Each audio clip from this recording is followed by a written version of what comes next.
Hi hello ಸ್ನೇಹಿತರೆ, SPP ಕಥಾಗುಚ್ಛಕ್ಕೆ ತಮಗೆಲ್ಲರಿಗೂ ಆದರದ ಸ್ವಾಗತ.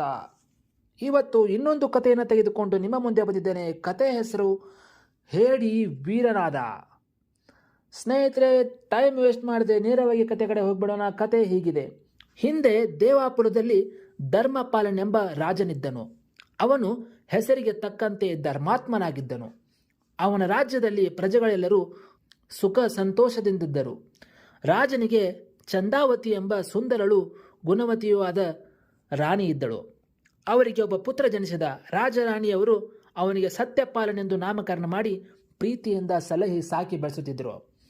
ಸತ್ಯಪಾಲನಿನ್ನು 8 ವರ್ಷದ ಬಾಲಕನಾಗಿದ್ದ. ರಾಜ ಅವನ ವಿದ್ಯಾಭ್ಯಾಸಕ್ಕೆ ಏರ್ಪಾಡು ಮಾಡಬೇಕೆಂದು ಯೋಚಿಸುತ್ತಿದ್ದ. ಅಷ್ಟರಲ್ಲಿಯೇ ರಾಜನಿಗೆ ಹೃದಯ ಬೇನೆ ಪ್ರಾರಂಭವಾಗಿ ಅಕಸ್ಮಾತಾಗಿ ನಿಧನನಾದನು. ರಾಣಿ ದುಃಖ ಸಾಗರದಲ್ಲಿ ಮುಳುಗಿ ಹೋದಳು. ಆ ರಾಜನಿಗೆ ಶಕ್ತಿಸಿಂಹನೆಂಬ ಮಂತ್ರಿ ಇದ್ದ. ಇವನು ತುಂಬಾ ದುರ್ಬುದ್ಧಿಯುಳ್ಳವನಾಗಿದ್ದನು. ಆದ್ದರಿಂದ ಅವನು ಈ ಸನ್ನಿವೇಶದಲ್ಲೂ ತನ್ನ ಸ್ವಾರ್ಥ ಬುದ್ಧಿಯನ್ನ ಯೋಚಿಸಿದನು. ರಾಜಕುಮಾರನನ್ನ ಕೊಂದು ಹಾಕಿ ತಾನೇ ನಿಷ್ಕಂಠವಾಗಿ ರಾಜ್ಯವಾಳಲು ನಿಶ್ಚಯಿಸಿದ.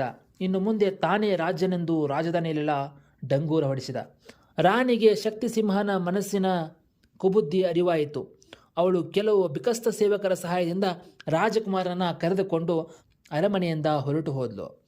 ಶಕ್ತಿಸಿಂಹನು ಅರಮನೆಯಲ್ಲಿ ಬಂದು ಹುಡುಕಿ ಎಲ್ಲಿಯೂ ರಾಜಕುಮಾರನಾಗಲಿ ರಾಣಿಯಾಗಲಿ ಕಾಣಲಿಲ್ಲ. ಬೇಟೆ ಕೈ ತಪ್ಪಿಸಿಕೊಂಡು ಹೋಯಿತೆಂದು ಕೈ ಹೊಸಕಿಕೊಂಡನು. ಎಲ್ಲೆಲ್ಲೂ ಹುಡುಕಿದರೂ ರಾಜಕುಮಾರ ಪತ್ತೆಯಾಗಲೇ ಇಲ್ಲ. ಈ ಕಡೆಯಲ್ಲಿ ರಾಣಿ ರಾಜಕುಮಾರನ ಕರೆದುಕೊಂಡು ತನ್ನ ಅಣ್ಣನ ಮನೆಗೆ ಹೋದ್ಲು. ಆಕೆಯ ಅಣ್ಣ ಕಾಶಿ ರಾಜ್ಯದ ರಾಜನಾಗಿದ್ದ. ಆತನ ತಂಗಿಯ ಈ ಅನಾಥ ಸ್ಥಿತಿಯನ್ನು ಕಂಡು ಆ ರಾಜ ತುಂಬ ಮರಗಿದನು. ಇವರಿಗೆ ಆತ ಆಶ್ರಯ ಇತ್ತನು. ಕಾಶಿರಾಜನು ಆಶ್ರಯವಿತ್ತದಲ್ಲದೆ ಸತ್ಯಪಾಲನ ವಿದ್ಯಾಭ್ಯಾಸಕ್ಕೂ ವ್ಯವಸ್ಥೆ ಮಾಡಿದನು. ಕಾಶಿ ವಿದ್ಯಾಪೀಠದಲ್ಲಿ ಅವನು ವಿದ್ಯಾಭ್ಯಾಸ ಮಾಡಲು ಪ್ರಾರಂಭಿಸಿದನು. ಕಾಶಿಯ ವಿದ್ಯಾಪೀಠದಲ್ಲಿ 100 ಜನ ರಾಜಕುಮಾರರು ಮಂತ್ರಿಕುಮಾರರು ಅಭ್ಯಾಸ ಮಾಡುತ್ತಿದ್ದರು. ಸತ್ಯಪಾಲನು ಅವರೊಂದಿಗೆ ವಿದ್ಯಾಭ್ಯಾಸ ಮಾಡುತ್ತಿದ್ದನು. ಆದರೆ ಸತ್ಯಪಾಲನು ಯಾರೊಂದಿಗೆ ಬೆರೆಯದೆ ಯಾವಾಗಲೂ ಏಕಾಂಗಿಯಾಗಿರುತ್ತಿದ್ದನು. ಯಾರನ್ನು ಕಂಡರೂ ಕೂಡ ಅವನ ಮನಸ್ಸಿನಲ್ಲಿ ಒಂದು ಭಯವಿರ್ತಾ ಇತ್ತು. ಮಂತ್ರಿಯ ಭಯ ಚಿಕ್ಕಂದಿನಿಂದಲೇ ಮನದಲ್ಲಿ ಮೂಡಿದ್ದರಿಂದ ಅವನು ಯಾರನ್ನು ಕೊಂಡರೂ ಕೂಡ ಭಯ ಪಡ್ತಾ ಇದ್ದ.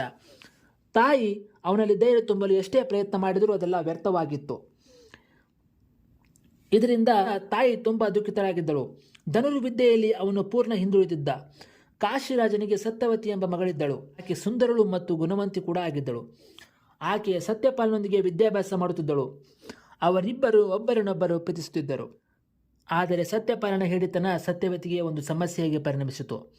ಅವನನ್ನು ಒತ್ತಾಯಪೂರ್ವಕವಾಗಿ ಭೇಟಿಗೆ ಕರೆಯುತ್ತಿದ್ದಳು.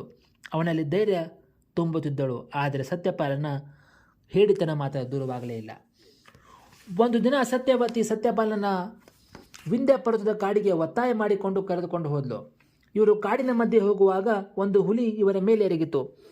ಹುಲಿಯನ್ನು ಕಂಡಿದ ಕೂಡಲೇ ಸತ್ಯಪಾಲ ತರತರ ನಡುಗುತ್ತಾ ನಿಂತು ಬಿಟ್ಟ. ಸತ್ಯವತಿ ಚಾಕಚಕ್ಯತೆಯಿಂದ ಅದರ ಮೇಲೆ ಬಾಣ ಪ್ರಯೋಗ ಮಾಡಿ ಕೊಲ್ಲದಿದ್ದರೆ ಹುಲಿ ಸತ್ಯಪಾಲನ ಕೊಂದೇ ಬಿಡ್ತಾ ಇತ್ತು. ಇದನ್ನು ಕಂಡ ಮೇಲೆ ಸತ್ಯವತಿಗೆ ಸತ್ಯಪಾಲನ ಮೇಲೆ ತುಂಬ ಕೋಪ ಬಂತು. ನೀನು ವೀರನಾಗಿ ನಿನ್ನ ರಾಜ್ಯವನ್ನು ಪುನರ್ ಸಂಪಾದನೆ ಮಾಡುವವರೆಗೂ ನಿನ್ನ ಮುಖವನ್ನು ನನಗೆ ತೋರಿಸ್ಬೇಡ ಅಂತ ಆ ಸತ್ಯವತಿ ಆತನಿಗೆ ಒಂದು ಷರತ್ತನ್ನು ಹಾಕಿ ಅಲ್ಲಿಂದ ಹೋಗ್ಬಿಡ್ತಾಳೆ.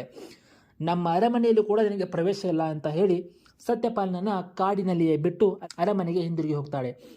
ಸತ್ಯಪಾಲನು ಕಾಡಿನಲ್ಲಿ ಒಬ್ಬನೇ ಉಳಿದನು. ಅವನಿಗೆ ಈಗ ದಿಕ್ಕೇ ತೋಚದಂತಾಯಿತು. ಅವನ ಕೈಯಲ್ಲಿದ್ದ ಖಡ್ಗ ಹಾಗೂ ಧನುಸ್ಸೆ ಅವನ ಜೊತೆಗಾರರು. ಆ ಭಯಂಕರವಾದ ಕಾಡಿನಲ್ಲಿ ಎಲ್ಲೆಡೆಯೂ ಕ್ರೂರ ಪ್ರಾಣಿಗಳು ವಿಹರಿಸುತ್ತಿದ್ದವು. ಈಗ ಸತ್ಯಪಾಲನ ಭಯವೆಲ್ಲ ಎಲ್ಲಿಯೂ ಹಾರಿ ಹೋಯಿತು. ಇನ್ನು ಅರಮನೆಗಂತೂ ಹಿಂದಿರುಗುವಂತಿರಲಿಲ್ಲ. ಆದ್ದರಿಂದ ಅವನು ಮಂಡು ಧೈರ್ಯ ಮಾಡಿ ಕಾಡಿನಲ್ಲಿಯೇ ಮುಂದುವರೆದನು. ಮುಂದೆ ಹೋಗುತ್ತಾ ಇದ್ದಾಗ ಬೇಡರ ಒಂದು ಹಳ್ಳಿ ಸಿಕ್ತು. ಬೇಡರ ರಾಜಕುಮಾರನು ಸತ್ಯಪಾಲನನ್ನ ಆದರದಿಂದ ಸತ್ಕಾರ ಮಾಡ್ತಾನೆ. ಆ ಬೇಡರ ರಾಜನ ಪರಿಚಯವಾಯಿತು. ರಾಜಕುಮಾರನು ಆ ಬೇಡನ ರಾಜ್ಯದಲ್ಲಿ ಕೆಲವು ದಿನ ವಾಸ ಮಾಡ್ತಾನೆ. ಅವರು ಅದಕ್ಕೆ ಸಂತೋಷದಿಂದ ಒಪ್ಪಿ ಆಶ್ರಯ ನೀಡಿದರು. ಸತ್ಯಪಾಲನು ಬೇಡರ ತರುಣರೆಲ್ಲ ಸೇರಿಸಿ ಅವರಿಗೆ ವಿದ್ಯಾಭ್ಯಾಸ ನೀಡಲಾರಂಭಿಸಿದನು. ಬೇಡ ತರುಣರಿಗೆಲ್ಲ ಇವನು ಮುಖಂಡನಾದನು. ಈಗ ಭಯ ಎಂಬುದೇ ಅವನ ಹತ್ತಿರ ಸುಳಿಯುತ್ತಿರಲಿಲ್ಲ. ಆ ಬೇಡ ಪಡೆಯೊಂದಿಗೆ ದಿನವೂ ಕಾಡಿಗೆ ಹೋಗಿ ಬೇಟೆಯಾಡ್ತಾ ಇದ್ದನು. ಈಗ ಒಬ್ಬನೇ ಹುಲಿ ಸಿಂಹಗಳನ್ನ ಎದುರಿಸ್ತಾ ಇದ್ದನು. ಇತ್ತ ಕಡೆ ಶಕ್ತಿಸಿಂಹ ಮಂತ್ರಿ ತನ್ನ ದುರ್ನಡತೆಯಿಂದ ಪ್ರಜೆಗಳ ಕೋಪಕ್ಕೆ ಕಾರಣವಾಗಿದ್ದನು. ಅವನ ಪ್ರಜೆಗಳನ್ನು ತುಂಬ ಹಿಂಸೆ ಮಾಡ್ತಾ ಇದ್ದನು. ಪ್ರಜೆಗಳೆಲ್ಲ ಅವನ ದುರುಳ ಬುದ್ಧಿಗೆ ಬೇಸತ್ತು ದಂಗೆ ಏಳಲು ಸರಿಯಾದ ಸಮಯಕ್ಕಾಗಿ ಕಾಯ್ತಾ ಇದ್ದರು.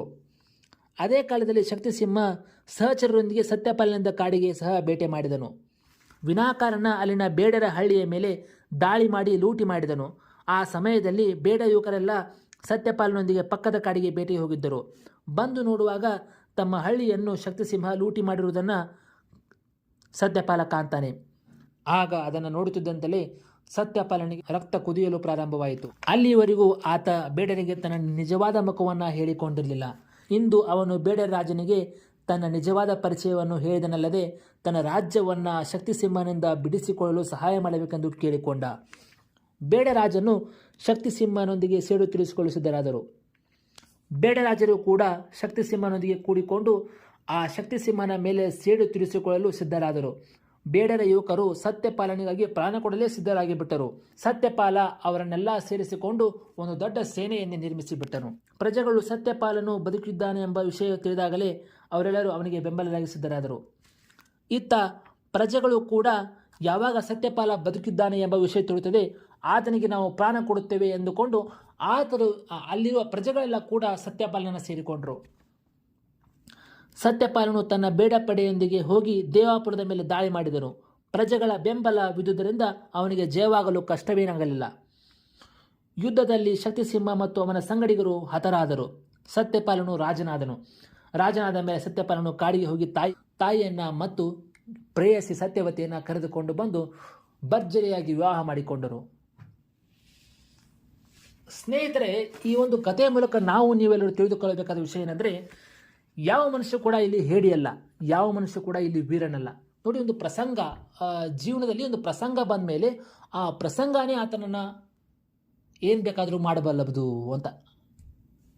ನೋಡಿ, ಇಲ್ಲಿ ಒಬ್ಬ ಸತ್ಯಪಾಲ ಒಬ್ಬ ವೀರನೇ, ಆದರೆ ಆತನಿಗೆ ಪ್ರಸಂಗಗಳು ಎದುರಾಗಿರಲಿಲ್ಲ. ಯಾವಾಗ ಆತ ಒಂಟಿಯಾಗಿ ಕಾಡಿನಲ್ಲಿ ಉಳಿತಾನೆ, ಅನಿವಾರ್ಯ ಎನ್ನುವುದು ಅವನ ಬೆನ್ನ ಹತ್ತತ್ತೆ, ಇನ್ನು ಮುಂದೆ ಏನೂ ಮಾಡಲು ಸಾಧ್ಯವೇ ಇಲ್ಲ ಅಂದುಕೊಂಡಾಗ ಆತ ವೀರನಾಗ್ತಾನೆ. ಸೊ ಸ್ನೇಹಿತರೆ, ನಾವೆಲ್ಲ ತಿಳಿದುಕೊಳ್ಳಬೇಕು ವಿಷಯ ಏನಪ್ಪ ಅಂದರೆ, ನಾವ್ಯಾರು ಹೇಡಿಗಳಲ್ಲ. ನಾವು ಹೇಡಿ ಅಂತ ಅಂದ್ಕೊಳ್ಳೋದೇ ದೊಡ್ಡ ಮಹಾ ತಪ್ಪು ಅಂತ ನಾನು ಅನ್ನಿಸ್ತೀನಿ. ಸ್ನೇಹಿತರೆ, ಒಬ್ಬ ಹೇಡಿ ಯಾವ ಥರ ವೀರನಾದ ಅನ್ನೋ ಈ ಕತೆ ನಿಮಗೆಲ್ಲರಿಗೂ ಇಷ್ಟವಾಯಿತು ಅಂತ ನಾನು ಭಾವಿಸ್ತಿದ್ದೀನಿ. ಮತ್ತೆ ಮುಂದಿನ ಕಥೆಯೊಂದಿಗೆ ನಿಮ್ಮನ್ನು ಆದಷ್ಟು ಬೇಗ ಸೇರ್ತೀವಿ ಅಂತ ಹೇಳ್ತಾ SVP ಕಥಾಗುಚ್ಚ ಚಾನಲ್ನ ನೋಡ್ತಾ ಇರಿ, ಚಾನಲ್ನ ಸಬ್ಸ್ಕ್ರೈಬ್ ಮಾಡ್ಕೊಳ್ಳಿ ಅಂತ ಮತ್ತೆ ನೆನಪಿಸ್ತಾ, ಈ ವಿಡಿಯೋ ನಿಮಗೆ ಇಷ್ಟ ಆದರೆ ಲೈಕ್ ಮಾಡಿ, ಶೇರ್ ಮಾಡಿ. ಮತ್ತು ನಾವು ಮಾಡುವ ನಿರೂಪಣೆ, ನಮ್ಮ ಶೈಲಿ, ನಮ್ಮ ಕಥೆಗಳ ಮೇಲೆ ನಿಮಗೇನಾದರೂ ಅಭಿಪ್ರಾಯ ಅಂತ ಅನ್ನೋದಿದ್ದರೆ ಕೆಳಗಡೆ ಕಮೆಂಟ್ ಮುಖಾಂತರ ತಿಳಿಸಿ. ಆ ಕಮೆಂಟ್ಗಳನ್ನ ಓದಿ ನಾವು ಆದಷ್ಟು ಬೇಗ ನಿಮಗೆ ರೆಸ್ಪಾಂಡ್ ಮಾಡ್ತೀವಿ ಅಂತ ಹೇಳ್ತಾ ಈ ಕಥೆಯನ್ನು ಮುಗಿಸ್ತೀವಿ. ಧನ್ಯವಾದಗಳು. ಟಾಟಾ, ಬಾಯ್ ಬಾಯ್.